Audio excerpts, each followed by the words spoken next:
اگر تم زندہ رہنا چاہتے ہو تو جو کچھ میں پوچھوں سچ سچ بتا دو، کیپٹن شکیل نے اسے دھمکی دیتے ہوئے کہا۔ یہ ریوالور تمہارے پاس کہاں سے آ گیا؟ لیبارٹری میں تو اسلحہ داخل ہی نہیں ہو سکتا۔ راڈنی نے حیرت بھرے لہجے میں کہا، یہ خصوصی ریوالور ہے، اسے کوئی حفاظتی نظام نہیں چیک کر سکتا۔ کیپٹن شکیل نے انگلی پر دباؤ بڑھاتے ہوئے کہا، او ٹھیک ہے، مجھے مت مارو، تم جو پوچھو گے میں بتاؤں گا۔ راڈنی نے خوفزدہ ہوتے ہوئے کہا، لیبارٹری کو راستہ کہاں سے جاتا ہے اور یہ کون سی جگہ ہے؟ کیپٹن شکیل نے پوچھا۔ یہ ڈاکٹر رچرڈ کا بیرونی دفتر ہے۔ ڈاکٹر رچرڈ یہاں باہر سے آنے والوں سے ملاقات کرتے ہیں۔ اصل لیبارٹری اس کے نیچے ہے اور اس کمرے میں موجود صرف مشین سے اس کا راستہ کھلتا ہے، لیکن یہ راستہ صرف ڈاکٹر رچرڈ کھول سکتا ہے۔ راڈنی نے جواب دیتے ہوئے کہا، تم دونوں کیا نیچے سے اوپر آئے ہو یا پہلے یہاں موجود تھے؟ کیپٹن شکیل نے کہا، جب تم دونوں بے ہوش ہوئے تھے تو ڈاکٹر رچرڈ ہمیں اپنے ساتھ اوپر لے آیا تھا، پھر اس کے حکم پر ہم نے تم دونوں کو اس کمرے میں تاروں سے باندھ دیا تھا۔ اب تمہیں یہاں لینے کے لیے تنظیم کے آدمیوں نے آنا ہے، اس لیے ڈاکٹر رچرڈ یہاں موجود تھے۔ راڈنی نے جواب دیتے ہوئے کہا، جو اسلحہ میری جیبوں میں تھا وہ کہاں ہے؟ کیپٹن شکیل نے پوچھا۔ وہ اسلحہ ڈاکٹر رچرڈ نے واش مشین میں ڈال دیا ہے، راڈنی نے کہا۔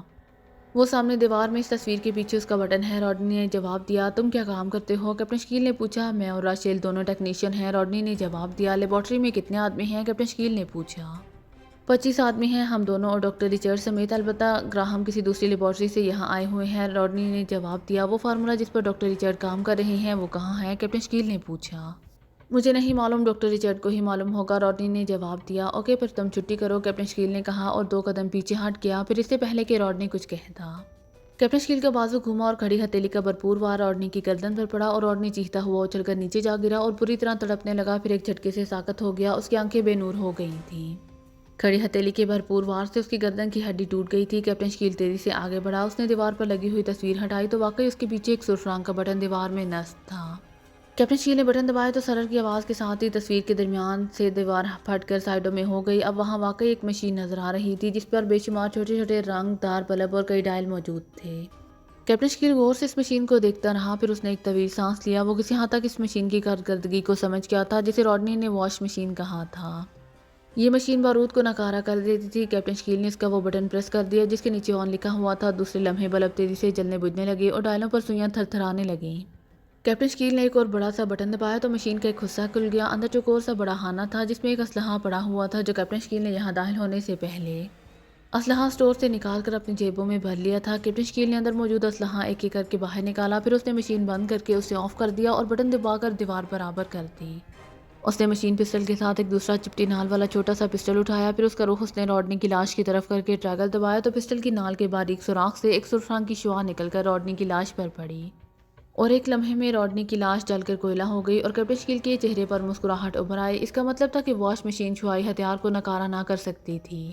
اس نے مشین پسٹل کا رخ راڈنی کی جلی ہوئی لاش کی طرف کیا اور ٹریگر دبا دیا، لیکن ٹھس کی آواز نکلی اور کوئی دھماکہ نہ ہوا تھا۔ کیپٹن شکیل سمجھ گیا کہ نہ صرف مشین پسٹل بلکہ باقی ماندہ بارودی اسلحہ بھی ناکارہ ہو چکا ہے۔ اس نے مشین پسٹل کو ایک طرف پھینکا اور ریز پسٹل کو جیب میں ڈال کر وہ کرسی پر بے ہوش پڑے ہوئے ڈاکٹر رچرڈ کی طرف بڑھ گیا۔ اس نے اس کی ناک اور منہ دونوں ہاتھوں سے بند کر دیا۔ چند لمحوں بعد جب ڈاکٹر رچرڈ کے جسم میں حرکت کے تاثرات نمودار ہونے لگے تو اس نے ہاتھ ہٹا لیے اور جیب میں سے ریز پسٹل نکال کر ہاتھ میں پکڑ لیا۔ چند لمحوں بعد ڈاکٹر رچرڈ نے کراہتے ہوئے آنکھیں کھول دیں، پھر وہ لاشعوری طور پر ایک جھٹکے سے اٹھ کر سیدھا ہو کر بیٹھ گیا۔ تم کیسے آزاد ہو گئے؟ ڈاکٹر رچرڈ نے پوری طرح ہوش میں آتے ہی انتہائی حیرت بھرے لہجے میں کیپٹن شکیل کی طرف دیکھتے ہوئے کہا۔ ڈاکٹر رچرڈ، تم پہلے آدمی راڈنی کی جلی ہوئی لاش دیکھ لو۔ تم نے میری جیبوں سے تمام اسلحہ نکال کر واش مشین میں ڈال دیا ہے تاکہ یہ سب ناکارہ ہو جائے، لیکن ریز پسٹل ناکارہ نہیں ہوا اور اس سے نکلنے والی شعاع ایک لمحے میں آدمی کو جلا کر کوئلہ بنا دیتی ہیں۔ کیپٹن شکیل نے سرد لہجے میں کہا، او یہ ریز پسٹل ہے، ویری سیڈ، میں نے تو اسے غور سے دیکھا ہی نہیں تھا ورنہ۔ ڈاکٹر رچرڈ نے چونکتے ہوئے کہا، دیکھو ڈاکٹر رچرڈ، تم چونکہ ڈاکٹر قاضی کے دوست ہو اور تم نے ڈاکٹر قاضی کو زندہ واپس بھجوا کر پاکیشا پر احسان کیا ہے، اس لیے میرے چیف نے مجھے حکم دیا ہے کہ اگر ہو سکے تو ڈاکٹر قاضی پر تمہارے احسان کا بدلہ چکانے کے لیے تمہیں ہلاک نہ کیا جائے، اسی لیے اگر تم ڈاکٹر قاضی کا فارمولا میرے حوالے کر دو تو میں خاموشی سے واپس چلا جاؤں گا، ورنہ دوسری صورت میں نہ صرف تم ہلاک ہو جاؤ گے بلکہ میں تمہاری یہ قیمتی لیبارٹری تباہ کیے بغیر واپس نہیں جاؤں گا۔ کیپٹن شکیل نے انتہائی سرد لہجے میں کہا، تم لیبارٹری تو تباہ کر ہی نہیں سکتی، یہ تم لکھ لو، کیونکہ یہاں سے لیبارٹری کا کوئی لنک نہیں ہے۔ باقی رہا فارمولا تو وہ لیبارٹری میں موجود ہے اور میں اسے یہاں بیٹھے بیٹھے کسی بھی طرح حاصل نہیں کر سکتا، ڈاکٹر رچرڈ نے کہا۔ تم نے مجھے اور میری ساتھی عورت کو کس گیس سے بے ہوش کیا تھا؟ کیپٹن شکیل نے پوچھا تو ڈاکٹر رچرڈ بے اختیار اچھل پڑا۔ مجھے تو خیال ہی نہیں رہا تھا کہ تم تو انتہائی دور اثر گیس کی مدد سے بے ہوش ہو گئے تھے۔ میں نے یہاں اسکرین پر تمہیں خود گرتے ہوئے دیکھا تھا، پھر تم خود کیسے ہوش میں آ گئے اور تم نے میرے آدمیوں پر بھی قابو پا لیا اور مجھ پر بھی، ڈاکٹر ریچرڈ نے حیرت بھرے لہجے میں کہا۔ یہ بات بعد میں ہوگی، جو میں نے پوچھا ہے وہ بتاؤ، کیپٹن شکیل نے کہا۔ ایک سائنسی گیس ہے، ڈاکٹر ریچرڈ نے کہا۔ اس کا تریاق کیا ہے؟ میں اپنی ساتھی عورت کو ہوش میں لانا چاہتا ہوں، کیپٹن شکیل نے کہا۔ سامنے الماری میں نیلے رنگ کی لمبی گردن والی شیشی پڑی ہوئی ہے، وہ اس کی ناک سے ایک لمحے کے لیے لگاؤ، تمہاری ساتھی عورت ہوش میں آ جائے گی، ڈاکٹر ریچرڈ نے کہا، اور کیپٹن شکیل اس الماری کی طرف بڑھ گیا۔ اس نے الماری کھولی۔ اس میں واقعی نیلے رنگ کی لمبی گردن والی شیشی موجود تھی۔ کیپٹن شکیل نے اسے اٹھایا اور اس کے لیبل کو پڑھنا شروع کر دیا۔ یہ واقعی بے ہوش کرنے والی گیس کا تریاق تھا۔ وہ مڑا اور کرسی پر بے ہوش پڑی ہوئی مارسلا کے قریب پہنچ گیا۔ اس نے شیشی کا ڈھکن ہٹایا اور شیشی کا دہانہ مارسلا کی ناک سے لگا دیا۔ چند لمحوں بعد اس نے شیشی ہٹا لی اور اس کا ڈھکن بند کر دیا۔ اسی لمحے سے احساس ہوا کہ ڈاکٹر ریچرڈ اپنی لات بڑھا کر کچھ کر رہا ہے۔ وہ بجلی کی سی تیزی سے مڑا تو ڈاکٹر ریچرڈ نے اپنی لات واپس کھینچ لی۔ وہ سامنے موجود مشین کے نچلے حصوں میں موجود بٹنوں میں سے کسی کو پریس کرنا چاہتا تھا۔ کیپٹن شکیل نے آگے بڑھ کر اس مشین کو غور سے دیکھنا شروع کر دیا۔ دوسرے لمحے اس کے لبوں پر مسکراہٹ ابھر آئی۔